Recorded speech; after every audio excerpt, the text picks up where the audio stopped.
ওয়ামা আরসালনাকা ইল্লা কাফাতাল লিন্নাসি বাশীরা ওয়া নাযীরা ওয়ালাকিন্না আকসারান নাসি লা ইয়ালামুন। আল্লাহ রাব্বুল আলামিন সূরাতুস সাবা ২৮ নং আয়াতে জানিয়ে দিলেন, আমি তোমাদেরকে স্পষ্ট জানিয়ে দিলাম, আমি নবী মুহাম্মদ সাল্লাল্লাহু আলাইহি ওয়াসাল্লাম ওনাকে সংবাদদাতা সতর্ককারী হিসেবে দুনিয়ার মধ্যে নবী এবং রাসূল হিসেবে প্রেরণ করেছি। তোমরা ইয়াহুদি খ্রিস্টান আমার প্রতি ঈমান যদি না আনো, আল্লাহর নবীর দাওয়াতকে তোমরা স্বীকার করে নাও, আল্লাহর নবী যেটাই বলে এটা আমি ওয়াহী হিসেবে তোমাদের জন্য নাজিল করেছি। সুতরাং ওনার কথাই হচ্ছে আমার কথা। আমি যা যা ওনাকে দাওয়াত দেওয়ার জন্য, কৌশল অবলম্বন করার জন্য, বিভিন্ন সিস্টেম, বিভিন্ন প্রেক্ষাপট ওনাকে আমি তাগিদ দিয়েছি, উনি সব কৌশল অবলম্বন করেছে। সুতরাং তোমরা ওনার প্রতি ঈমান আনয়ন গ্রহণ করো। আল্লাহ তাআলা একথাটাও স্পষ্ট জানিয়ে দিলেন, অধিকাংশ মানুষ আমার প্রতি ঈমান আনবে না, আল্লাহর নবীর প্রতি তারা ঈমান আনবে না, কিয়ামতের প্রতি তারা বিশ্বাস স্থাপন করবে না, তাদের জন্য রয়েছে লাআনাত। আল্লাহর নবী যখন ইয়াহুদি খ্রিস্টানদের কাছে দাওয়াত দিতেন, কিয়ামতের ভয়াবহ পরিস্থিতি সম্পর্কে জানিয়ে দিতেন, কিন্তু ম্যাক্সিমাম ইয়াহুদি খ্রিস্টান কিয়ামতের প্রতি ঈমান আনতো না। আল্লাহ রাব্বুল আলামিন সূরাতুস সাবা ২৯ নং আয়াতে বললেন, ওয়ায়াকুলুনা মাতা হাযাল ওয়া'দু ইন কুনতুম সাদিকিন। ইয়াহুদি খ্রিস্টান কাফির আল্লাহর নবীর কাছে এসে প্রশ্ন করল, ইয়া মুহাম্মদ, তুমি যে কিয়ামতের ভয়াবহ পরিস্থিতি সম্পর্কে আমাদেরকে শোনাও, সেই কিয়ামতের পরিস্থিতি আমরা বিশ্বাস করতে চাই না, কিয়ামতকে আমরা কখনো বিশ্বাস করি না। তোমার কথা যদি সত্য হয়ে থাকে, কিয়ামত কখন সংঘটিত হবে এটা আমাদেরকে জানিয়ে দাও। তখন আল্লাহর নবী স্পষ্ট জানিয়ে দিলেন, কিয়ামত অবশ্যই সংঘটিত হবে, এই ব্যাপারে কোনো সন্দেহ নাই, কিন্তু আল্লাহ কখন দেয় শুধুমাত্র আল্লাহ এই ব্যাপারে সম্যক জ্ঞাত। পরের আয়াত আল্লাহ রাব্বুল আলামিন উল্লেখ করলেন, সূরাতুস সাবা ৩০ নং আয়াতে বললেন, কুল লাকুম মিআদু ইয়াউমিন লা তাস্তাখিরুনা আনহু সাআতান ওয়ালা তাস্তাকদিমুন। আল্লাহ রাব্বুল আলামিন সূরাতুস সাবা ৩০ নং আয়াতে জানিয়ে দিলেন, ওগো নবী মুহাম্মদ, ইয়াহুদি খ্রিস্টান তোমার কাছে প্রশ্ন করেছে কিয়ামত কখন সংঘটিত হবে, তুমি তাদেরকে স্পষ্ট জানিয়ে দাও, কিয়ামত যখন সংঘটিত হবে তখনই তারা বুঝতে পারবে। আর কিয়ামত কখন সংঘটিত হবে এই ব্যাপারে শুধুমাত্র জ্ঞান আমার কাছে রয়েছে। যখন কিয়ামত সংঘটিত হবে এর ১ মিনিট আগে কখনো বিলম্বিত হবে না, ত্বরান্বিত হবে না। যখন কিয়ামতের সময় চলে আসবে ঠিক ওই মুহূর্তে কিয়ামত আমি সংগঠন করব। আল্লাহু আকবার।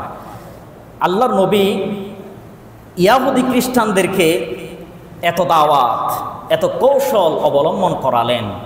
তারা পরপর প্রশ্ন করত যে কিয়ামত কখন সংঘটিত হবে, তুমি যে আমাদেরকে বলো যে কিয়ামত একদিন আসবে, এটা কখন আসবে, এটার নির্ধারিত টাইম আমাদেরকে দাও, তারপর হয়তো আমরা ঈমান আনব।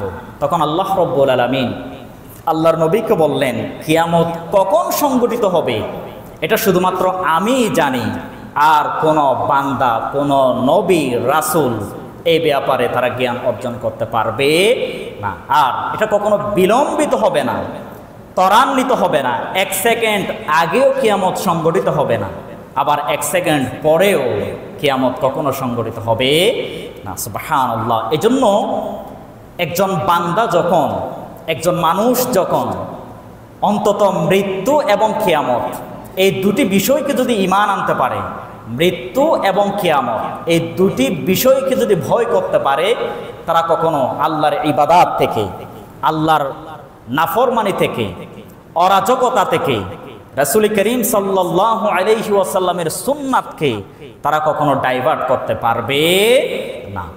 এরপর দেখেন, যখন কাফিরদেরকে এত দাওয়াত দিত, তারা আল্লাহর নবীর দাওয়াতকে স্বীকার করত না।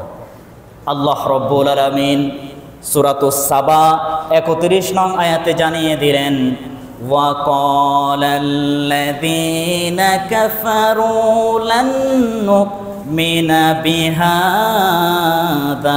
কুরআন ওয়ালা বিল্লাযী বাইনা ইয়াদাইহি ওয়ালাউ তারা ইযিয الظالمون موقوفون عند ربهم يرجع بعضهم إلى بعض القول يقول الذين استضعفوا للذين استكبروا لولا أنتم لكنا মুমিনিন।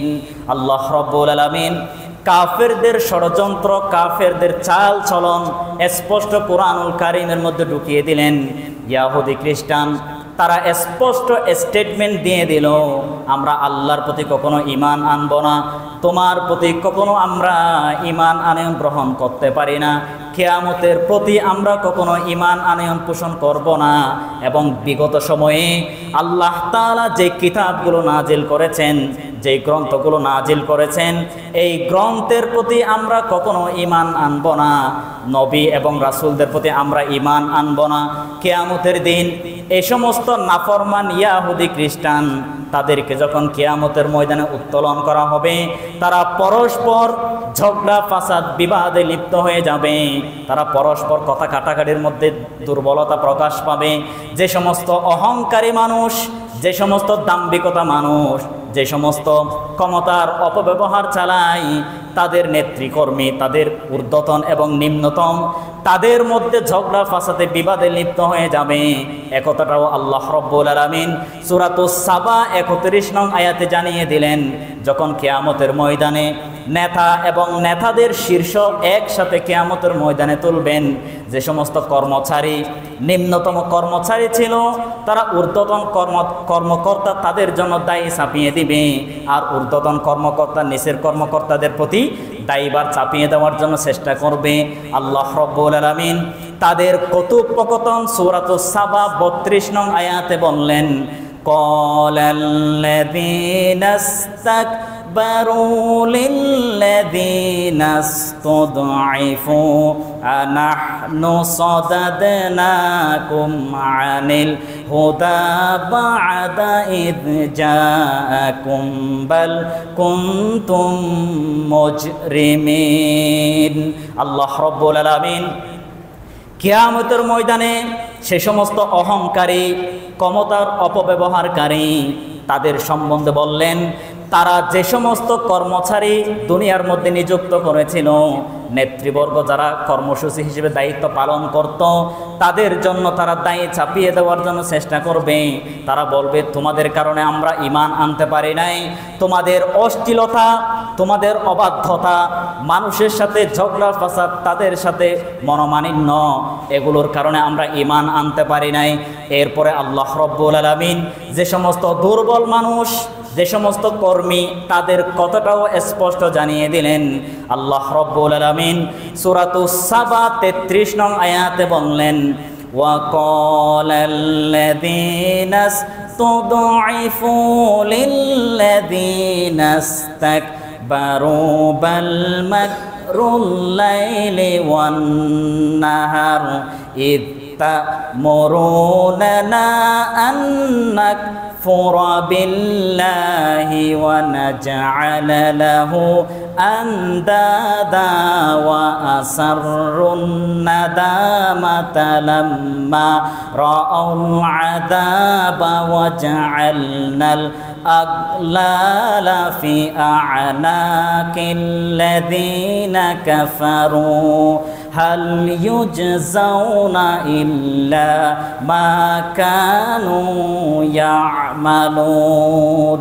আল্লাহ রব্বুল আলামিন সূরাতুস সাবা 33 নং আয়াতে জানিয়ে দিলেন, যে সমস্ত দুর্বল মানুষ দুনিয়ার মধ্যে ছিল, নেতার কথা অনুযায়ী তাদের কর্ম সম্পাদন করত, কিয়ামতের ময়দানে তারা বলবে, আপনারাই দুনিয়ার মধ্যে আমার লিডার ছিলেন, আপনারা যা যা নেতৃত্ব দেওয়ার জন্য বলেছেন আমরা তা তা অনুসরণ করেছি, আল্লাহর প্রতি আমরা ঈমান আনয়ন করি নাই, রাসূলের প্রতি আমরা ঈমান আনয়ন পোষণ করি নাই, কোরআনের প্রতি বিশ্বাস স্থাপন করি নাই, আপনারাই আমাদেরকে কোরআন থেকে বিমুখিতা আচরণ করার জন্য বলেছিলেন, দুনিয়াবি লোভ লালসার মধ্যে মত্ত থাকার জন্য বলেছিলেন, মানুষদেরকে হত্যা করার নির্দেশ আপনারাই দিয়েছিলেন, মানুষের ধন সম্পদ তাদের আত্মসাৎ করার জন্য আপনারাই উপদেশ দিয়েছিলেন, আপনারাই আমাদেরকে নির্দেশদাতা হিসেবে গ্রহণ করেছিলেন, আপনারা যা যা বলেছেন তা তা আমরা পালন করেছি, যার কারণে আল্লাহকে আমরা চিনতে পারি নাই, নবীকে আমরা চেনার যোগ্যতা পাই নাই, মানুষের ভালোবাসা দুনিয়ার মধ্যে পাই নাই। এই জন্য কিয়ামতের দিন আমাদেরকে যখন উত্তোলন করলেন, আপনাদের সাথে আমাদেরকেও জাহান্নামে প্রবেশ করানোর জন্য ফেরেশতাদেরকে দায়িত্ব বন্টন করে দিলেন। আল্লাহ রব্বুল আলামিন নেতা এবং নেতার কর্মীদের কথোপকথন সূরাতুস সাবা 32-33 নং আয়াতে উল্লেখ করলেন। একজন আরেকজনকে দায়ী দিবে, তোমার কারণে আমার এই অবস্থা, তারা বলবে তোমার কারণে আমার এই অবস্থা। এই জন্য আল্লাহ রব্বুল আলামিন আমাদেরকে ইঙ্গিত দিচ্ছেন, দুনিয়ার মধ্যে কোনো মানুষের কথা শোনা যাবে না, দুনিয়ার মধ্যে কোনো বান্দার পূজা করা যাবে না, দুনিয়ার মধ্যে অন্যের হুকুম দাদা পালন করা যাবে না, শুধুমাত্র আল্লাহ তাআলা যা নির্দেশ দিয়েছেন, রাসূল যা করেছেন তা যদি আমরা কর্মপদ্ধতি হিসেবে গ্রহণ করে নেই, তাহলে দুনিয়ায়ও শান্তি, পরকালেও শান্তি পাওয়া যাবে।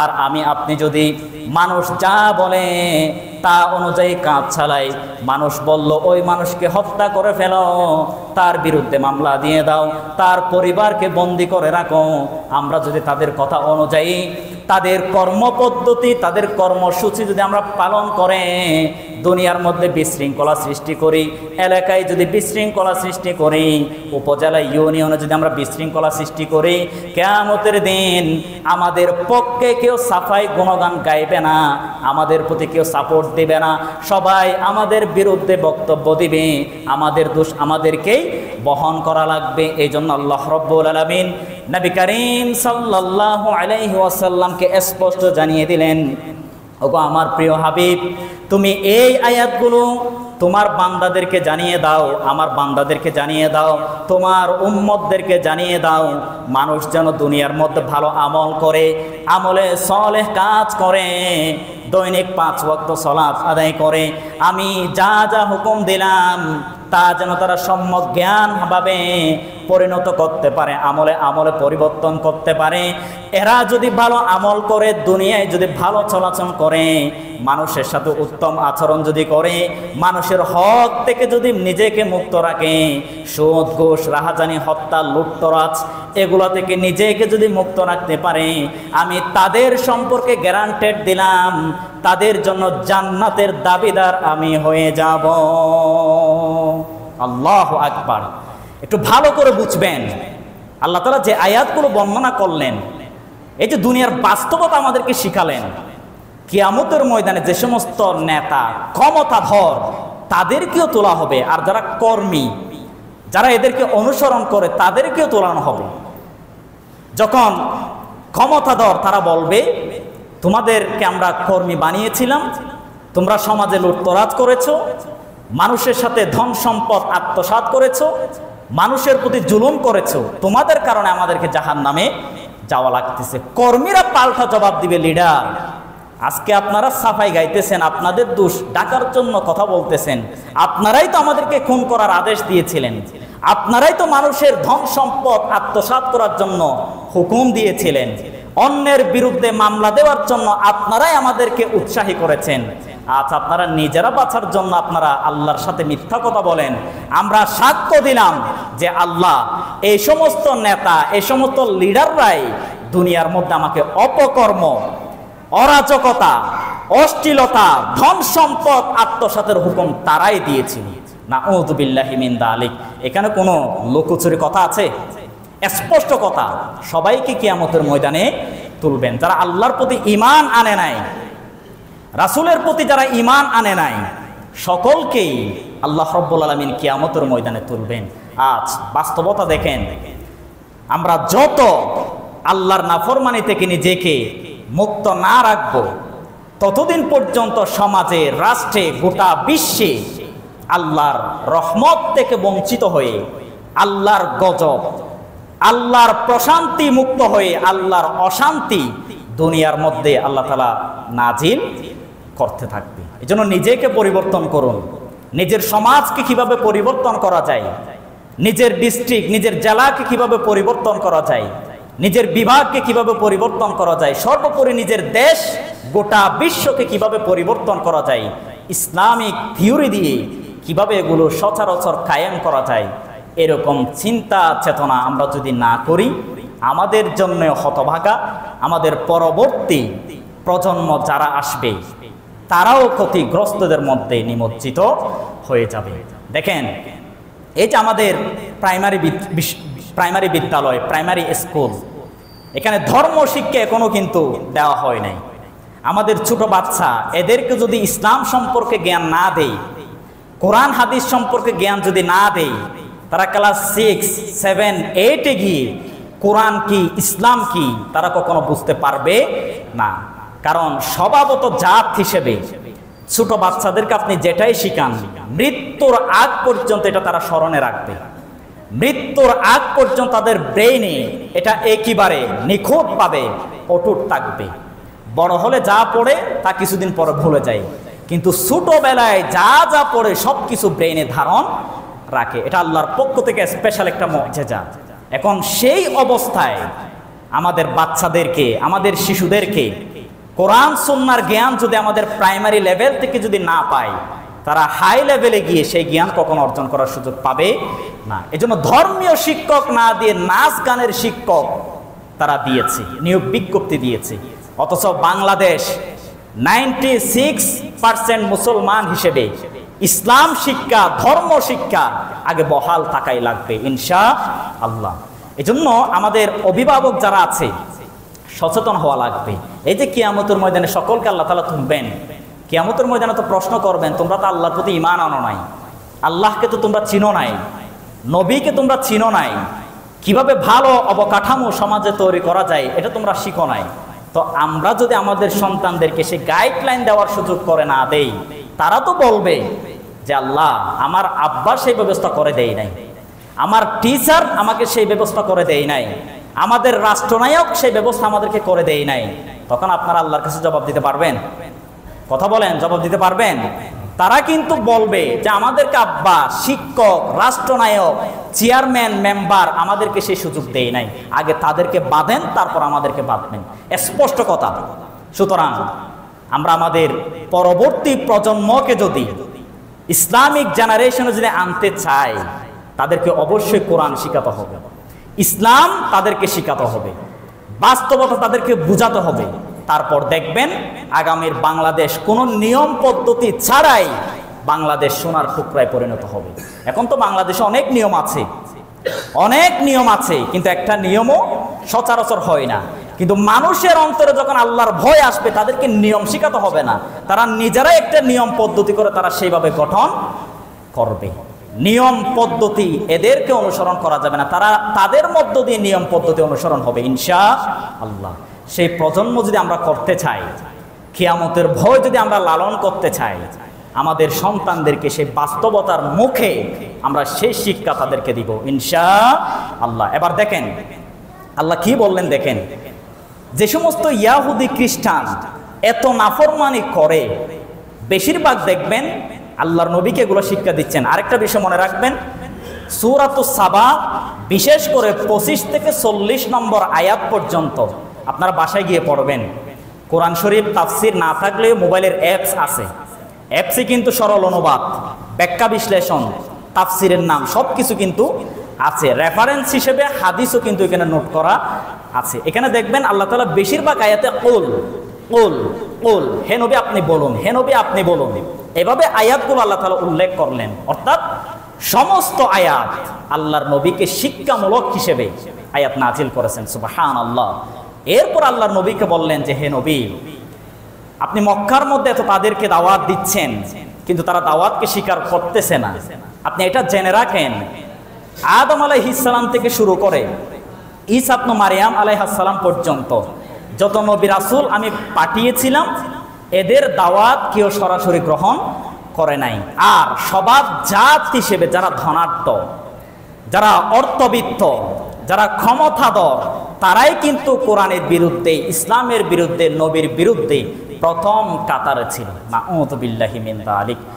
আল্লাহ রাব্বুল আলামিন সূরাতুস সাবা 34 নং আয়াতে বললেন, ওয়ামা আরসালনা ফি ক্বরয়াতিন মিন নাযিরিন ইল্লা ক্বালা মুতরাফুহা ইন্না বিমা উরসিলতুম বিহি কাফিরুন। আল্লাহ রাব্বুল আলামিন, হে নবী, আমি স্পষ্ট আপনাকে জানিয়ে দিলাম, ইয়াহুদি, খ্রিস্টান, কাফির এদেরকে এত কৌশল অবলম্বন করে তুমি দাওয়াত দিচ্ছ, কিন্তু তারপরও আমার প্রতি, তোমার প্রতি তারা ঈমান আনয়ন পোষণ করলো না, কিয়ামতের প্রতি তারা ঈমান আনলো না। একথাটাই আপনি স্পষ্ট বুঝে নিন।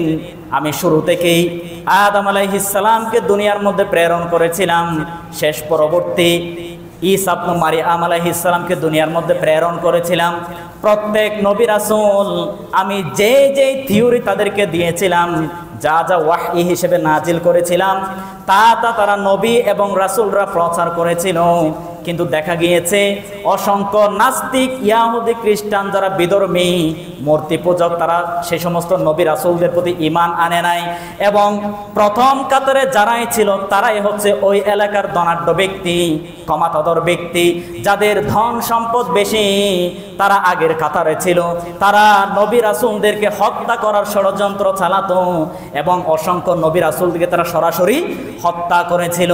তারা ঈমান আনয়ন পোষণ করত না এবং তাদের এলাকার মানুষদেরকে ঈমান আনার জন্য তারা বাধ্যকতা না করে ঈমান না আনার জন্য তাদেরকে দোষ চাপিয়ে দিত, ঈমান না আনার জন্য তাদেরকে বাধ্য করা হতো। অসংখ্য মানুষ আল্লাহর নবী এবং রাসূলদের কথা অনুযায়ী ঈমান আনার জন্য নবীর কাছে যেত, রাসূলের কাছে যেত। প্রতিমধ্যে এই সমস্ত ধনাঢ্য ক্ষমতাধর ব্যক্তি তাদেরকে গ্রেফতার করে ফেলতো। তারা যখন ঈমান আনয়ন করার জন্য নবী রাসূলদের দরবারে যেতেন, তাদেরকে গ্রেফতার করে শাস্তির আওতায় আনতো, তাদেরকে কারাবন্দি করে রেখে তাদেরকে অত্যাচার, নির্যাতন, জুলুম চালাতো। তারপরে দেখা যেত তারা আল্লাহর প্রতি ঈমান আনার সুযোগ পেত না। এই সমস্ত থিওরি, এই সমস্ত প্রেক্ষাপট আপনাকে জানিয়ে দিলাম। আপনি হতাশ হয়েন না। আপনি মনে করতেছেন আপনার বিরুদ্ধেই তারা ষড়যন্ত্র চালায়, কিন্তু এক কথাটা জানিয়ে রাখেন, ইয়াহুদি, খ্রিস্টান বিগত যুগে ইতিহাস ঘেঁটে দেখেন, তারা স্ব জাতি নবী রাসূলদের বিরুদ্ধে ষড়যন্ত্র চালাতো, হত্যার ষড়যন্ত্র চালাতো। আল্লাহর প্রতি তারা ঈমান আনয়ন করত না, রাসূলের প্রতি ঈমান আনয়ন করত না। সুতরাং তুমি কখনো হতাশ হইও না।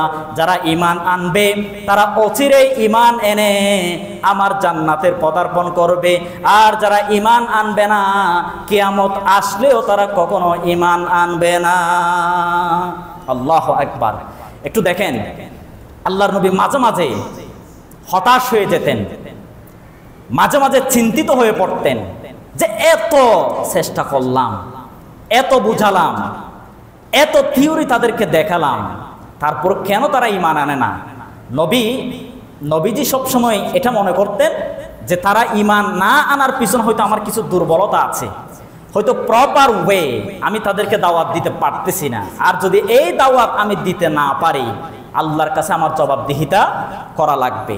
নবী এটা মনে মনে চিন্তা করতেন যে হয়তো আমি প্রপারভাবে তাদেরকে দাওয়াত দিতে পারতেছি না, আমার ভিতরে হয়তো কিছু ঘাটতি আছে, দাওয়াতের প্রেক্ষাপটে হয়তো কিছু ঘাটতি আছে, দুর্বলতা আছে, এই ভেবে চিন্তা হয়ে পড়তেন। তখন আল্লাহ রাব্বুল আলামিন এই আয়াত নাজিল করলেন যে নবী, আপনি চিন্তিত হয়েন না, হতাশ হয়েন না, দোষ আপনার নয়, দোষ তাদের। দোষ আপনার নয়, দোষ তাদের। আপনার কোনো চিন্তা করা লাগবে না। যারা ঈমান আনবে তারা অচিরেই ঈমান আনবে, আর যারা ঈমান আনবে না তারা কিয়ামত আসলেও ঈমান আনবে না। আপনার বিরুদ্ধে তারা হত্যার ষড়যন্ত্র চালায়, দোষারোপ, আপনাকে পাগল, ম্যাড, বিভিন্ন বিভক্তি মানুষের জনমনে আক্রোশ সৃষ্টি করে দেয়। কিন্তু দেখেন, আপনাকে কোরআনের ইতিহাস আপনি আয়াত দিয়ে বুঝালাম, জিবরিল আমিনের মাধ্যমে সমস্ত বিষয় আপনাকে দিলাম। শুরু থেকে শেষ পর্যন্ত অসংখ্য নাস্তিক, ইয়াহুদি, খ্রিস্টান নবী রাসূলদের বিরুদ্ধে হত্যার ষড়যন্ত্র চালিয়েছে।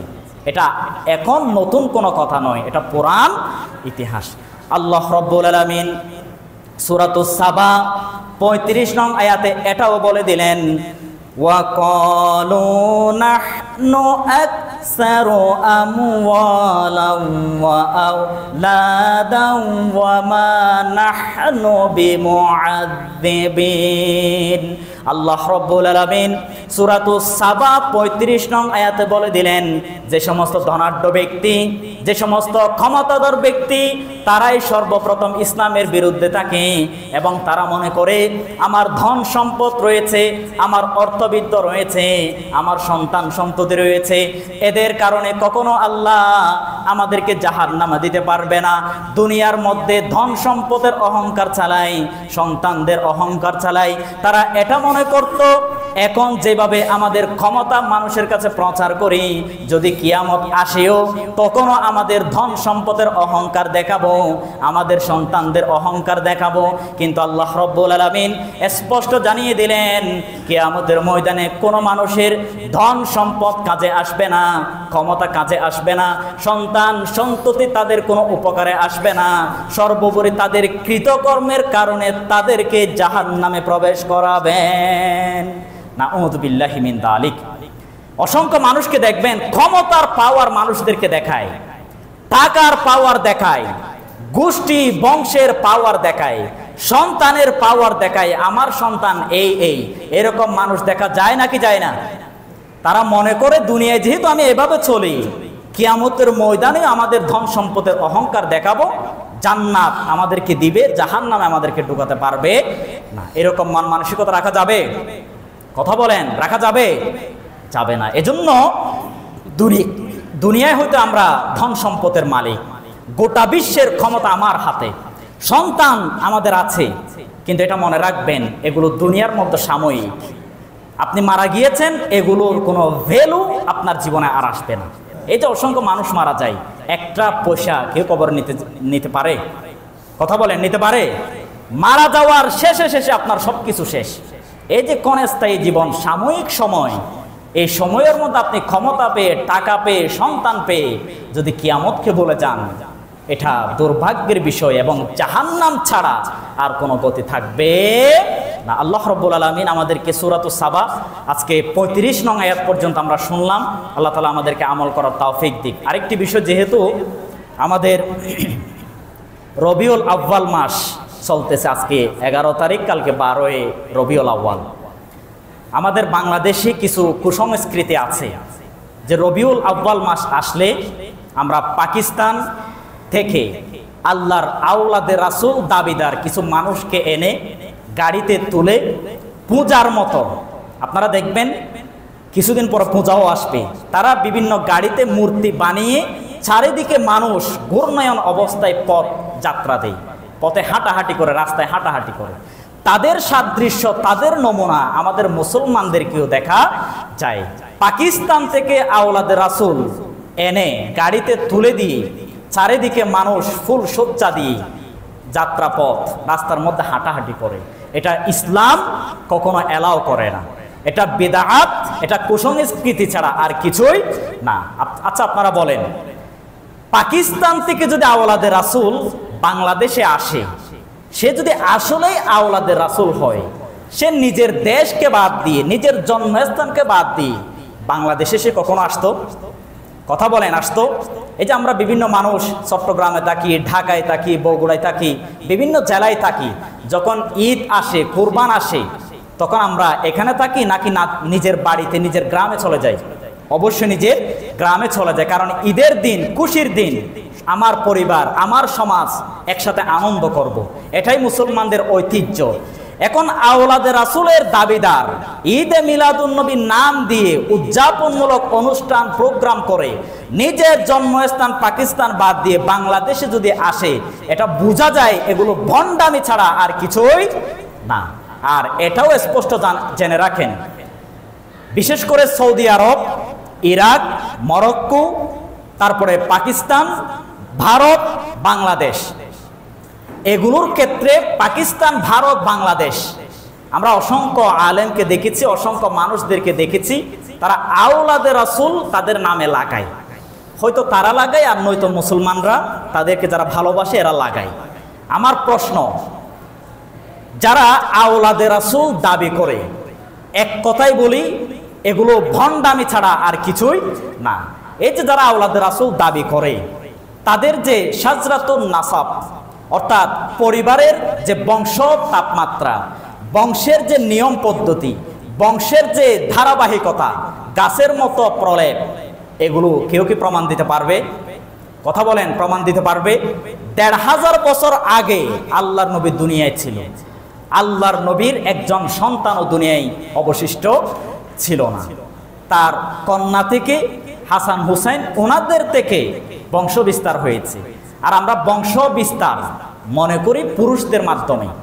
বাবার বংশের মানুষ পরিচয় দেয়, মায়ের বংশের কেউ পরিচয় দেয় না। তো আল্লাহর নবীর কোনো সন্তান বিবাহ বন্ধনে আবদ্ধ হওয়ার সুযোগ পায় নাই, তাইলে ওনাদের বংশের পরিচয় দেওয়া এটা একদিক দিয়ে অযৌক্তিক। যদি আপনি বলেন ওনার কন্যা, ওনার ধারাবাহিকতায় আমরা আওলাদে রাসূল দাবি করি, এক প্রশ্ন মেনে নিলাম, ঠিক আছে দাবি করেন, ভালো কথা। তো ইমাম হাসান হুসাইন ওনাদের থেকে যে নসব নামা, যে আশরাফ, যে পদমর্যাদা, এগুলো আপনার বংশ পর্যন্ত ঠিকঠাক আছে কিনা? আপনার বাবার নাম, আপনার বাবার বাবার নাম, দাদার নাম, দাদার দাদার নাম, এভাবে যেতে যেতে হাসান হুসাইন পর্যন্ত যায় কিনা, এটা প্রমাণ আপনি আগে দেখান, তারপর আপনি আওলাদে রাসূল দাবি করেন। কেউ দেখাতে পারবে? কথা বলেন, কেউ দেখাতে পারবে? তো দেখাইতে যদি না পারে, আমি যদি মনে মনে বলি আমি আওলাদে রাসূল, মানুষদেরকে যদি প্রচার করি, এটা যৌক্তিক নাকি অযৌক্তিক? কথা বলেন, যৌক্তিক নাকি অযৌক্তিক? এটাও জেনে রাখেন, যারা দিন মজুরি কাজ করে, রিক্সা চালায়, এমনও হতে পারে তারা আওলাদে রাসূল, হাসান হুসেনের বংশধর থেকে তারা এসেছে, এটা হতে পারে। কিন্তু তাদের তো নসবনামা নাই, তাদের কোনো আশরাফ নাই, তাদের কিন্তু পদমর্যাদা নাই, তাদের নসব থিওরি এগুলো বন্টন নাই, যার কারণে সে জানেও না সে যে আওলাদের রাসূল। কিন্তু হতেও পারে নাকি পারে না? কথা বলেন, পারে নাকি পারে না? অবশ্যই পারে। তো আওলাদে রাসূল আমিও হতে পারি, আপনিও হতে পারেন, যারা নগণ্য মানুষ তারাও হতে পারে, কিন্তু আওলাদে রাসূল দাবি কখনো করা যাবে না, কারণ 100% গ্যারান্টেড আমার কাছে নাই আমি যে আওলাদে রাসূল। কথা বোঝা যাচ্ছে? সুতরাং বাংলাদেশে, ভারতে, পাকিস্তানে যে সমস্ত মানুষ আওলাদে রাসূল হিসেবে সম্মান করেন, অবশ্যই সম্মান মানুষ পাওয়ার যোগ্য সম্মান করেন, কিন্তু আওলাদে রাসূল হিসেবে যদি ট্যাগ দেন, সে নিজেরাও যদি আওলাদে রাসূল দাবি করে, আপনি ইমাম হাসান হুসাইন থেকে আপনার বাবা পর্যন্ত প্রপার সঠিক তথ্য নসবনামা আপনি দিতে পারবেন না। সুতরাং আপনি আওলাদে রাসূল দাবিদার, এটা অযৌক্তিক, এটা পরিহার করা অবশ্যই লাগবে। আর হাদিসের মধ্যে এসেছে, যে সমস্ত মানুষরা অন্য গোষ্ঠী, অন্য বংশের পরিচয়ে চলে, কিন্তু আসলে সে বংশের পরিচয় নাই, সে বংশের সে মানুষ না, তারা স্পষ্ট জাহান্নামে যাবে। নাউযু বিল্লাহি মিন যালিক। সুতরাং আমি যে আওলাদে রাসূল দাবি করি, যদি আমি আওলাদে রাসূল না হই, তাহলে আমি যে মিথ্যা বংশ দিয়ে পরিচয় দিলাম, মিথ্যা বংশের পরিচয় দিয়ে আমি চলাফেরা করি, আমি জাহান্নামী হবে, এটা সন্দেহর কোনো অবকাশ নাই। এজন্য আওলাদে রাসূল যা বলেন আমরা এগুলো অযৌক্তিক মনে করি। আর 12 রবিউল আউয়াল নবী করিম সাল্লাল্লাহু আলাইহি ওয়াসাল্লাম ওনার জন্ম, মৃত্যু, তারিখ, সময়, এগুলো আসলে ইতিহাস থেকে সঠিক তথ্য পাওয়া যায় না। যদিও রবিউল আউয়াল মাস এ ব্যাপারে সত্যতা আছে, কিন্তু তারিখ নিয়ে বিভিন্ন মতামত আছে। সুতরাং আমাদের প্রত্যেক দিনই এটা মনে রাখতে হবে, আল্লাহর নবী সুন্নাত আমরা অবশ্যই ধারণ করব ইনশাআল্লাহ। আল্লাহ রাব্বুল আলামিন আমাদেরকে আমল করার তৌফিক দিক এবং ইসলাম সম্পর্কে বোঝার তৌফিক দিক এবং বাস্তবতার নিরিখে আমলে পরিবর্তন যেন করতে পারে সে তৌফিক দিক। সবাই বলি আমিন। আসসালামু আলাইকুম ওয়া রাহমাতুল্লাহ।